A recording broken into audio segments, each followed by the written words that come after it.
Olá pessoal, bem-vindos a mais uma videoaula. Na videoaula de hoje a gente vai abordar a ventilação pulmonar, então a gente vai falar especificamente da ventilação pulmonar em mamíferos. E aí, a respiração, que é o assunto que a gente vem tratando, lembrando mais uma vez, ela vai promover a troca gasosa, então promove a entrada do oxigênio para os tecidos e remoção do gás carbônico desses tecidos. Quando a gente fala em mamíferos, geralmente a gente tem um ciclo de inspiração e expiração. E são os músculos que produzem a expansão e a contração pulmonar. Um exemplo de um músculo envolvido na respiração é o músculo diafragma. Então, o diafragma nos mamíferos ele vai empurrar o pulmão, né, diminuindo aqui o espaço na caixa torácica durante a expiração. E quando ele está mais para baixo, aqui no caso do ser humano, você expande a caixa torácica, permitindo a inspiração, a entrada de ar nos pulmões. O movimento de subida e descida do diafragma, então, é o que causa elevação e depressão das costelas. E aí, vejam como o pulmão, né, no movimento de aqui descida do diafragma, ele está mais expandido. Essa expansão gera uma menor pressão dentro do pulmão, fazendo com que o ar possa entrar para dentro. Quando a gente tem um movimento de subida do diafragma, a gente tem o espaço na caixa torácica diminuído. E aí, aqui, só mais detalhadamente, mostrando que além do diafragma, a gente tem outros músculos que são também responsáveis por esses movimentos pulmonares. Então, o diafragma estaria aqui embaixo, certo? Então, vamos lá. O diafragma empurra a caixa torácica durante a expiração. Quando ele faz um movimento de contração para descida, né, aumenta a expansão. Tá aqui o diafragma. Nenhuma novidade é o que a gente viu até agora. Então, o diafragma contraído, a caixa torácica está mais aberta, tem inspiração. O diafragma, quando ele está relaxado, ele empurra o pulmão para cima, diminuindo o espaço na caixa torácica. Além do diafragma, o diâmetro da caixa torácica também vai depender de músculos abdominais. Os abdominais eles vão estar contraídos durante a expiração, então a pessoa vai expirar, vai ter contração do músculo abdominal, diminuindo o espaço aqui na caixa torácica. E a gente tem também os músculos intercostais, que são esses aqui entre as costelas, os externos, vão estar contraídos durante a inspiração. Então, 3 músculos principais envolvidos no ciclo inspiração e expiração nos mamíferos. O diafragma contrai durante a inspiração, indo para baixo, empurra a caixa torácica quando relaxado durante a expiração. Músculos abdominais contraídos na expiração e os músculos intercostais externos contraídos na inspiração. Então, os movimentos, né, do ar pelo pulmão, né, vão estar muito associados a movimentos de subida e descida do diafragma, principalmente durante uma respiração tranquila. Então, quando você está numa respiração tranquila, sem ser forçada, ou mesmo sem você estar pensando que está respirando, o diafragma ele está lá subindo e descendo, fazendo com que ocorra inspiração ou expiração. Porém, quando você vai fazer uma inspiração máxima, então você vai respirar profundamente, tentar trazer para dentro dos seus pulmões a maior quantidade de ar possível, o diâmetro da sua caixa torácica ele vai aumentar o máximo possível. E aí você vai ter um papel muito importante da contração dos músculos intercostais nesse momento.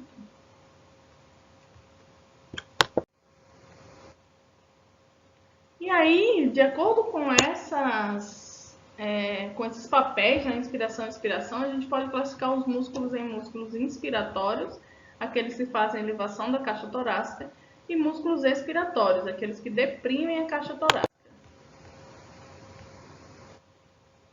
E aí, se a caixa torácica está mais expandida, a gente tem menor pressão dentro do pulmão. Se ela está mais contraída, a gente tem uma maior pressão dentro do pulmão. Por que isso é importante? Porque a diferença de pressão entre a pressão atmosférica e a pressão dentro do pulmão é o que vai fazer com que o fluxo de ar entre ou saia do pulmão. E aí uma curiosidade interessante nos mamíferos, né? Em nós humanos, por exemplo, o pulmão flutua na cavidade torácica. Então, nos mamíferos como um todo, o pulmão ele vai estar envolto pela pleura, certo? E aí a pleura tem duas camadas, pleura visceral e pleura parietal. Então, o pulmão, ele não está diretamente conectado a outros músculos do abdômen, mas ele está sim dentro desse saco pleural, e aí o saco pleural sim vai estar conectado a outros músculos na caixa torácica. Então, a pleura ela tem um papel também importante nessa diferença de pressão entre o pulmão, né, entre o sistema respiratório e o sistema externo. E aí existe o que a gente chama de pressão pleural. E essa pressão ela varia durante a respiração. A pressão pleural, ela no início de uma inspiração vai estar ligeiramente negativa. Então aqui a gente tem o pulmão, certo? Costelas. E aí ao redor do pulmão, lembra sempre que tem as membranas pleurais, né? A pleura. E aí o ar ele vai entrar no pulmão quando a pressão na pleura estiver menor do que a pressão atmosférica. E ele vai sair quando essa pressão estiver maior do que a pressão atmosférica. Então, durante a inspiração, a pressão pleural ela vai ficar negativa, cerca de menos 7,5, se a gente considerar a pressão atmosférica como sendo o ponto de referência, né? Então, é menos 7,5 a partir da pressão atmosférica. E aí você tem um aumento no volume pulmonar de 0,5 litros. Essa diminuição da pressão permite o aumento do volume, que é o que permite a entrada de ar. E aí o ar entra cerca de 0,5 litros de ar em cada inspiração.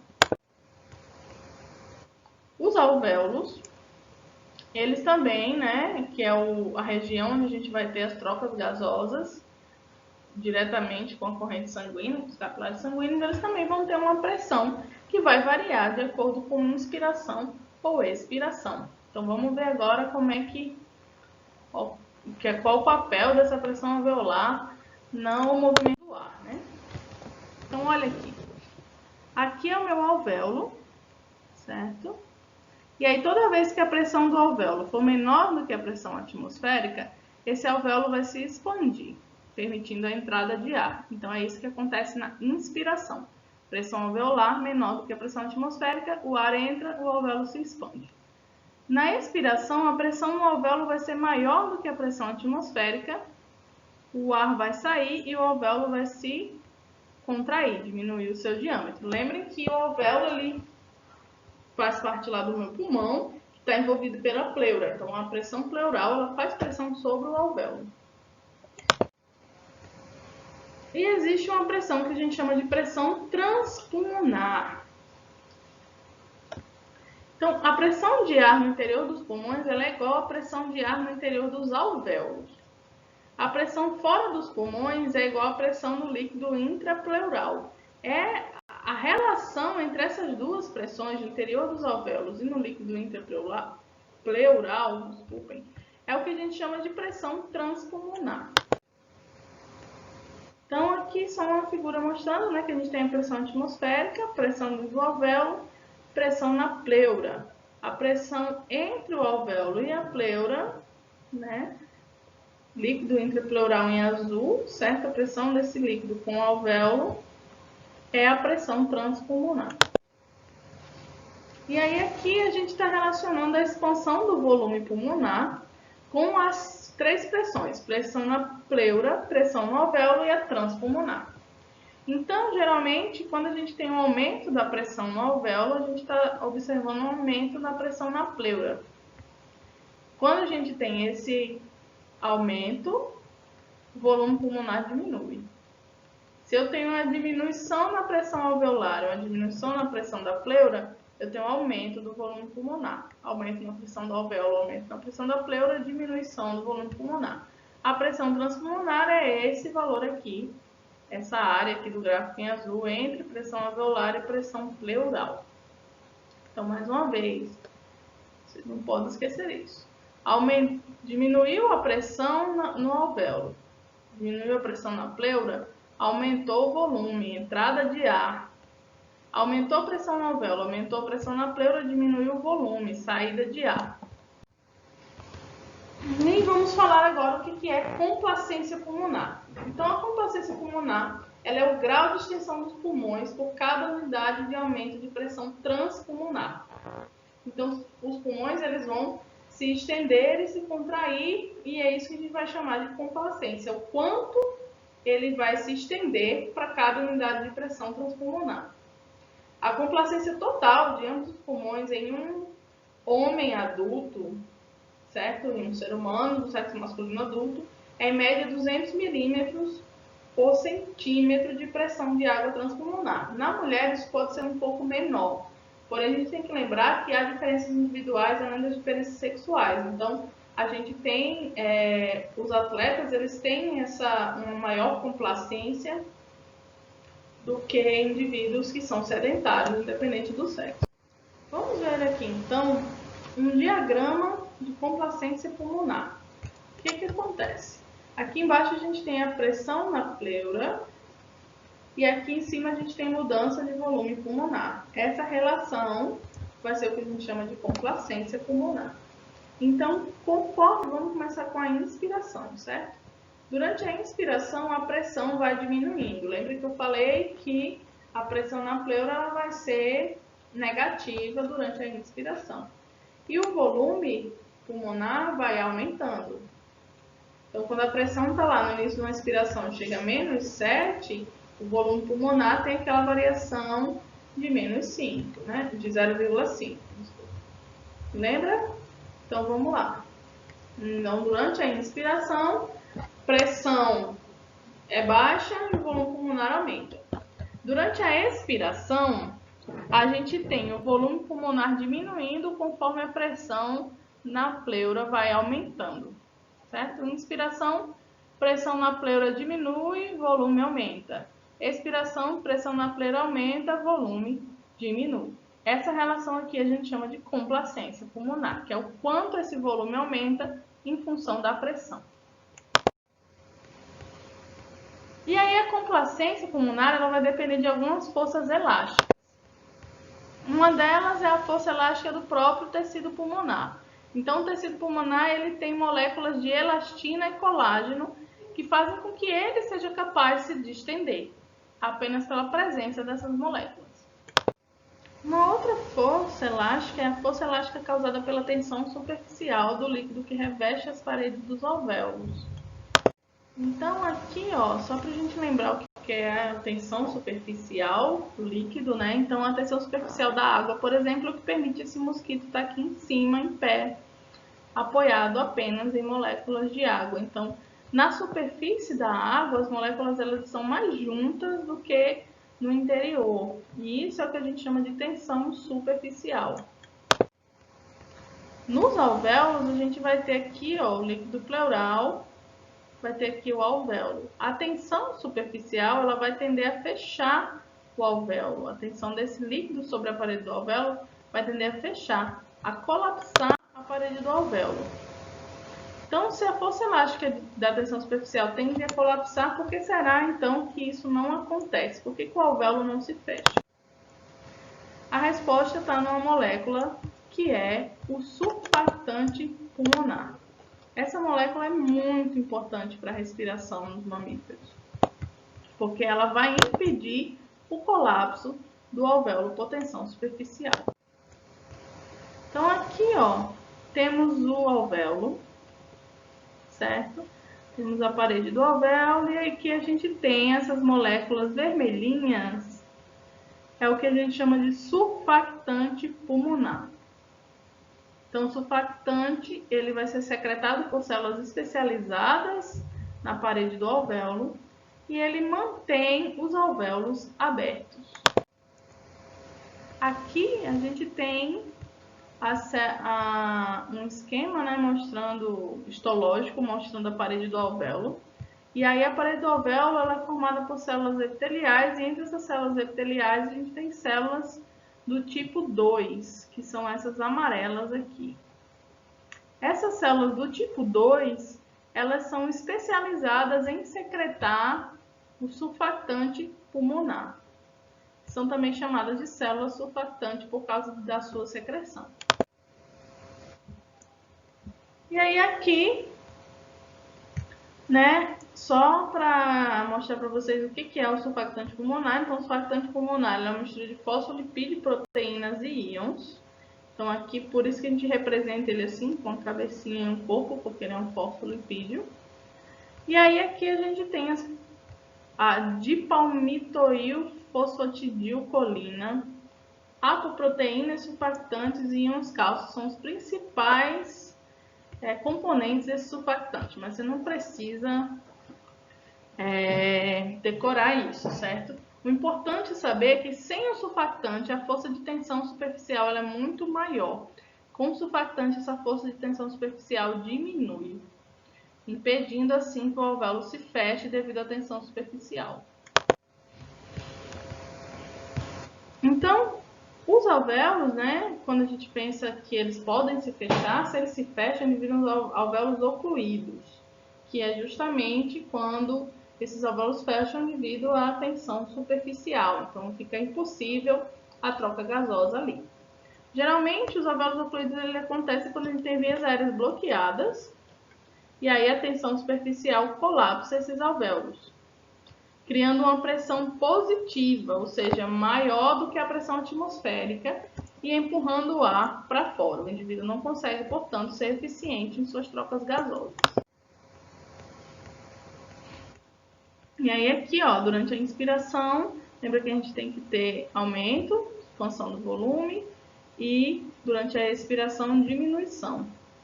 Que a pressão aqui no interior dos pulmões ela vai ser 2 vezes a tensão superficial dividido pelo raio, né, que é pelo tamanho dos alvéolos. Quanto menor essa pressão, mais ela favorece a inspiração. E aí o raio do alvéolo, portanto, vai ser importante nesse momento de inspiração e expiração. Agora, naturalmente, nós temos alvéolos que são uns menores do que os outros. Isso é uma variação natural dentro do desenvolvimento dos alvéolos.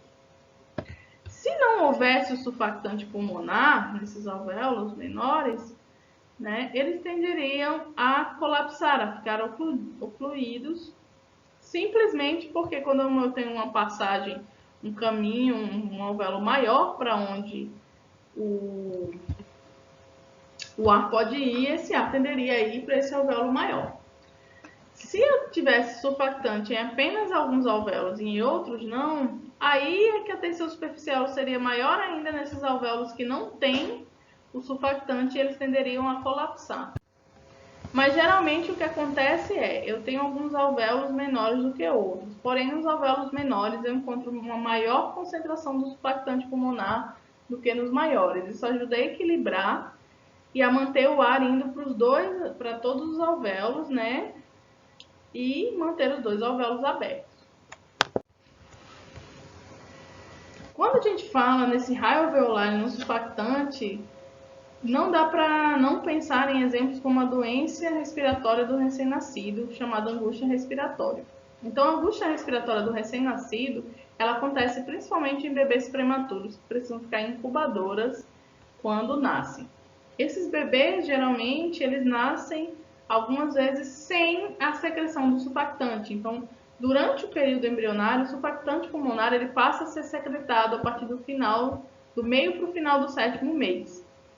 Então, se o bebê nasce prematuro com menos de 7 meses, ele pode ter o que a gente chama de angústia respiratória do recém-nascido, que é os seus alvéolos fecham diante da tensão superficial, porque ele não tem a presença do surfactante. E aí, chegando já para a parte final da aula, vamos falar de volumes e capacidades pulmonares. Então, primeiro vamos falar dos volumes. Então, o pulmão ele possui um volume máximo. Você não pode ficar expandindo ele para sempre, senão ele pode estourar igual um balão. E aí, além disso, ele possui um volume corrente, um volume de reserva inspiratória, um volume de reserva expiratória e um volume residual. E aí o que seria, né? E aí as capacidades pulmonares, né, vai ser a combinação de mais ou dois volumes pulmonares. Então a gente tem a capacidade inspiratória, capacidade residual, funcional, capacidade vital e capacidade pulmonar total. Então aqui a gente tem um resumo dos volumes e capacidades. Eu não quero que vocês decorem todos os volumes e capacidades, mas vocês têm que saber como o pulmão funciona. Então, primeiro, volume residual, aqui embaixo no gráfico, certo? Aqui ao longo do tempo, o volume pulmonar. O volume residual, ele é aquele volume que nunca sai dos pulmões. Então, você sempre tem uma reserva de ar, um pouquinho de ar ali dentro dos pulmões. Sempre.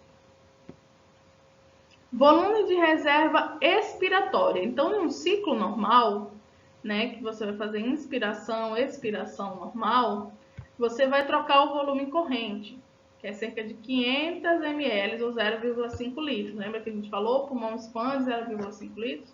Então, você inala e exala cerca de 500 ml. Quando você faz essa expiração normal de volume corrente, você deixa lá dentro do pulmão o volume de reserva expiratória, que é um volume que fica lá e que você geralmente não exala ele, o volume de ar. Então, nos ciclos normais de respiração, além do volume residual, o volume de reserva expiratória fica lá no seu pulmão. Além disso, se você tenta respirar profundamente, mandar a maior quantidade de ar possível para dentro do seu pulmão, você consegue inspirar muito mais do que o volume corrente. Esse volume a mais a gente chama de volume de reserva inspiratória. É aquilo que eu posso inspirar a mais do que geralmente eu faço quando faço troca de volume corrente. Então, até aí temos os volumes. Agora, as capacidades, como eu falei, vai ser a interação entre dois ou mais volumes. Então, a gente tem a capacidade residual funcional, que é o seu volume de reserva expiratória mais o volume residual. A gente tem a capacidade inspiratória, que é o seu volume corrente inspiratório mais o volume de reserva inspiratória. A gente tem a capacidade vital, que é o volume de reserva expiratória, volume corrente mais volume de reserva inspiratória. Então, o indivíduo vivo, o pulmão dele flutua aqui nessa capacidade vital. E a gente tem a capacidade pulmonar total, que é a soma de todos os volumes. Volume residual, volume de reserva expiratória, volume corrente, volume de reserva inspiratória. E aí, para fechar, vamos falar um pouquinho sobre algumas diferenças individuais nas capacidades pulmonares. Então, na nossa espécie, a gente tem algumas diferenças entre os sexos. Então, a capacidade pulmonar de mulheres é cerca de 20 a 25% menor do que a capacidade pulmonar de homens. Um dos motivos é simplesmente porque as mulheres têm um menor tamanho do corpo. Então, isso não vai ser verdade para todo par de homem e mulher que se pegar. Isso é uma média. Em média, a capacidade pulmonar de mulheres é entre 20 e 25% menor. Mas se eu parear um homem bem pequenininho, baixinho, bem magrinho, com uma mulher bem alta, talvez a capacidade pulmonar dessa mulher seja maior do que a desse homem, certo? Então aqui, isso é a média. Além disso, exercícios físicos alteram a capacidade pulmonar. Então, quem é acostumado a fazer exercício físico, 3, 4 vezes, 5 vezes na semana ou até diariamente, tem uma capacidade pulmonar melhor do que quem é sedentário. Se você para de fazer exercício físico, a sua capacidade pulmonar ela vai diminuindo com o tempo. Indivíduos que são atletas de alto nível, eles têm uma capacidade pulmonar muito maior do que indivíduos que têm o mesmo biotipo e são sedentários, por exemplo. Então, mostrando que o exercício ele aumenta bastante a sua capacidade pulmonar e faz com que você tenha maior eficiência nas suas trocas gasosas. Tem alguns estudos já que relacionam a obesidade com uma menor capacidade pulmonar. Então, sobretudo quando o indivíduo tem excesso de gordura no peito e na região abdominal, ele tem uma dificuldade para a expansão da cápsula torácica. Essa dificuldade faz com que a capacidade pulmonar dele seja menor, então ele tem mais dificuldade nas trocas gasosas também.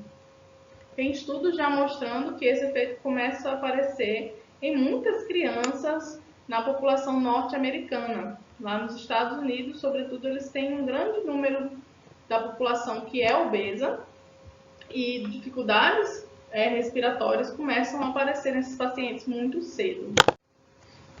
Então, 92% dos casos de asma com crises agudas, em um estudo feito no hospital nos Estados Unidos, ocorrem em pacientes obesos ou com sobrepeso. Então, de 100 pacientes que esse estudo acompanhou, por exemplo, a cada 100 pacientes que o estudo acompanhou nesse hospital, que tem crises de asma aguda, 92 ou eram obesos ou estavam acima do peso, independente do sexo ou da idade.